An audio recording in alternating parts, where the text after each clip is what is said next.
When I think coconut shrimp, I think like a tropical location. I think the Caribbean or Jamaica. I don't usually think Busan, South Korea, but maybe this is where coconut shrimp was invented. White tax?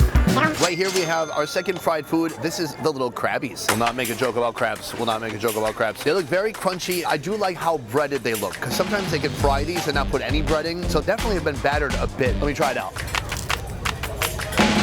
Oh, it's pretty good. It's so easy to eat. It's like the potato chips of the sea. It's super heavy and greasy, but it almost feels like they stuffed meat into the body of the crab. It doesn't even seem natural. Let me break one of these open for you to see. It's so full of meat.